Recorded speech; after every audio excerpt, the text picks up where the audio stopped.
যারা হারা জীবনে তোমার একটু খোঁজ লয় নাই, ফোন দিয়ে যে কি আছো কেমন আছো, ঈদের দিন তোমাকে সালামি দেয় নাই, কিন্তু কালকে দেখবা ঠিকই আন্টির কাছে ফোন দিয়ে গেলো, হ্যালো মতিনের মা, মতিনের রেজাল্টটা কি? এটা আল্লাহকে কান্দাকাটি করো, আল্লাহ প্লিজ যে কোনো মতে ট্যাকেল দিয়ে দাও, তুমি চাইলে সবই সম্ভব। হ্যালো সোনা পাখি, কি অবস্থা? আশা করি ভালো আছো। Yes Moyna, this video is specially SSC batch 2025 আসলে পরীক্ষার্থীদের জন্য, যাদের কালকে রেজাল্ট পাবলিশ করবে। তো আজকের তারিখ হচ্ছে 9 জুলাই 2025 এবং আজকে 12টা পার হইলেই 10 জুলাই 2025। তো সোনা পাখি, তোমাদের ইনসিডেন্ট বা তোমাদের মনের অবস্থা আমি বুঝতে আছি, বিকজ আসলে এই পেনগুলো তারাই বসবে যারা হারা জীবন পড়ালেখা করে না, যারা হারা জীবন গর্বে ভরবে, যাদের রেজাল্টের আগে মাথা নষ্ট, এই সব পক্ষীগুলাই বসবে। তো যাই হোক, তোমাদের জন্য কেন ভিডিওটা বলছি, এবং আজকের ভিডিওটা পুরোপুরি হচ্ছে এসএসসি ব্যাচ 2025 পরীক্ষার্থীদের নিয়ে, যাদের কালকে রেজাল্ট দেবে, এবং আমাদের শ্রদ্ধেয় অভিভাবকদের নিয়ে আজকে আমার কিছু কথা।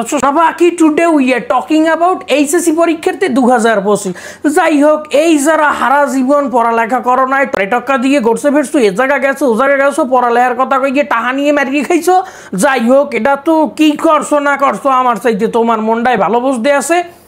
তো কালকে যে রেজাল্ট দেবে এটা নিয়ে এত টেনশন, এত হাসফাস, এত বাজে চিন্তা করার কিছু নাই, বিকজ একটা রেজাল্ট, আমি বারংবারই বলি যে একটা রেজাল্ট কখনো তোমার জীবনের গতি বা তোমার জীবনের লক্ষ্যটা নির্ধারণ করতে পারে না। এগুলো কখনোই ভাববা না যে আমার জিপিএ মিস তো আমার জীবনের ক্যারিয়ার মনে হয় গন।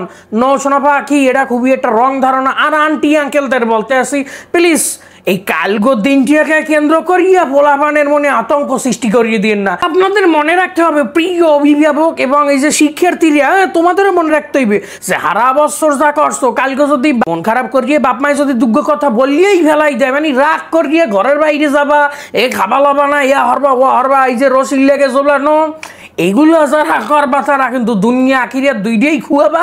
আর এই যে গার্ডিয়ানদের জন্য বলতে আসি যে কালকে একদিন ধরে আসলে আতঙ্ক, এই যে তৃতীয় বিশ্বযুদ্ধের মতো সৃষ্টি করিয়েন না, বিকজ কথা হচ্ছে এই যে হারা স্কুল লাইফটিয়া পোলাপান পার্কে গেছে, এখানে গেছে, বন্ধুগুলোকে আড্ডা দিছে, তখন আপনি ট্যাকেল দিতে পারেন না, এটা আপনার ব্যর্থতা। বাপ মা হিসেবে ওয়ান কাইন্ড অফ আপনার ব্যর্থতা। সো আপনি যখন ওই জায়গায় ব্যর্থ, তো পোলাপান একটু খারাপ রেজাল্ট করলে হ্যারে চুরানি, হ্যাঁ হরবে ও হরবে, পাশের বাসার ও শুরু হরছে, পাশের বাসার ও এইটা উগলাইছে ওইটা উগলাইছে, এগুলো বলা যাইবে না, পানের মন খারাপ করা যাইবে না। আর এর পাশাপাশি পোলাপানে কিন্তু স্ট্রং একটা ফিল করাই দেবে, কারণ ভাই আমার বাপ মায় কিন্তু যেটা আসলে আমারে করছিল, যে বলছে যে রেজাল্ট খারাপ হয়েছে ওটা কোনো বিষয় না, দুই এক কথা কইছে কিন্তু মান্য নিতে হয়েছে। এখন আমার সন্তান হিসেবে হ্যাগো জিনিসটিও তো দেখতে যে হেরা দিনের রাইত করিয়ে, রাইতের দিন করিয়ে পরিশ্রম করিয়ে তোমাকে আসলে টিচারের বেতন দিয়েছে।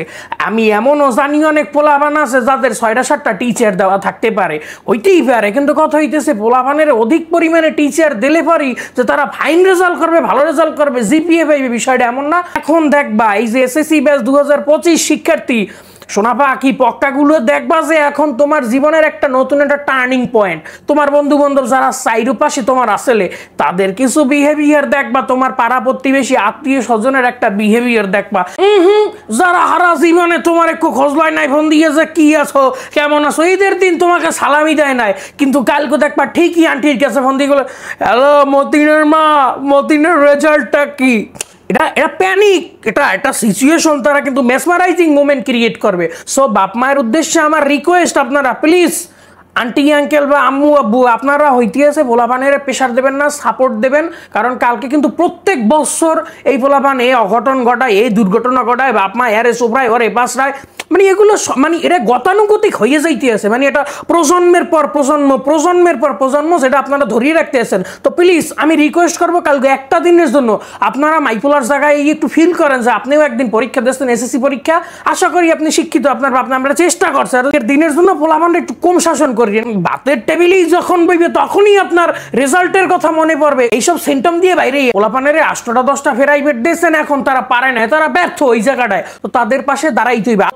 এই যে বাপ মায়ের উদ্দেশ্যে বলতে আসি যে পোলাপানরে হাতের স্কিল শিখেন, এই এসএসসি পরীক্ষাটা শেষ, এই যে বন্ধের সময় পোলাপান টরিটক্কা হচ্ছে, যাই করুক, এখন পোলাপানরে হাতে কলমে কিছু প্রশিক্ষণ দেওয়ান, যেটা আসলে পরবর্তী জীবনে প্র্যাকটিক্যাল ভাবে কাজে লাগবে। তো যাই হোক সোনা পাখি, মন খারাপ করার কোনো দরকার নাই, তোমাদের জন্য অল দ্য বেস্ট, শুভকামনা, সবার জন্য দোয়া করি মন দিয়ে, যাতে তোমরা অবশ্যই এ প্লাস না হোক, একটা ভালো একটা মান সম্মানের একটা পাস দাও। আর আশা করি যারা অকৃতকার্য হবা, মন খারাপ করার কিছু নেই, পরবর্তী বছর আছে তোমাদের জন্য।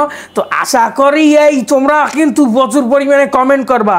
আর যদি বেশি মন খারাপ লাগে, নামাজ পড় গিয়ে আল্লাহর দ্বারা দোয়া করো, যেটা আসলে পরীক্ষার আগের রাইতে মানে রেজাল্টের আগের রাইতে খুবই পাশাপাশি এটা খাইতাম, মানে আল্লাহ এটা আসলে কটা কত বড় খারাপ হয়ে যায় আমি কিন্তু জানি, কিন্তু আল্লাহকে কান্দাকাটি করো যে আল্লাহ প্লিজ যে কোনো মতে ট্যাকেল দিয়ে দাও, তুমি চাইলে সবই সম্ভব। যেটা আসলে আমি করতাম, এবার আমার বন্ধু বান্ধবেরা করতে। আর কালকে দেখবা কিছু মির্জাফর বন্ধু বান্ধব বাইরেই যাইবে, মানে পরীক্ষার হলে বসে যাকো জিজ্ঞাসা পরীক্ষা দেবে, দোস্ত পরীক্ষা হয়েছে কেমন? না রে বন্ধু খুবই খারাপ হয়েছে, এবার মনে হয় ডালিয়ে দেবো, দেখবা তারা এ প্লাস পাই গেছে। তো যাই হোক, দেখবা এইসব কিছু বন্ধু বান্ধব থাকবে যারা সময়ের কাজ সময় করছে আর তোমার লাগে আড্ডাও দিছে। তোমাদের নিয়ে সেকেন্ড একটা পার্ট বাইরিবে রেজাল্টের পরে। তো আশা করি মনরে স্ট্রং করো, বি স্ট্রং, বি হ্যাপি, আল্লাহর কাছে দোয়া করো যাতে রেজাল্টটা ভালো হয়। আমিও তোমাদের জন্য দোয়া করি। শোনা কি বেশি বাক্কর না, আজগুড়াইতে কোনো টেনশন নাই। বেশি খারাপ লাগলে আল্লাহর কাছে দোয়া করো, আর যদি বেশি প্যানিক লাগে তাহাজ্জুদের নামাজ পড়ো, আল্লাহ তাআলা চাইলে সবই সম্ভব। হ্যাঁ, তো শোনা কি আজকের মতো এখানেই বিদায় নিচ্ছি। প্লিজ আন্টি আঙ্কেল ওই পোলাপানের উপর বেশি চাপ দিয়েন না, পোলাপান কিন্তু ফেরত বেরত হয়ে যাবে। আজকের মতো এখানেই বিদায় নিচ্ছি, দেখা হবে নেক্সট কোনো ভিডিওতে। সবাই ভালো থাকেন, সুস্থ থাকবেন। সবাই এসএসসি পরীক্ষার্থী 2025 ব্যাচের জন্য দোয়া করবেন। আজকের মতো এখানেই বিদায় নিচ্ছি, আল্লাহ হাফেজ, আসসালামু আলাইকুম।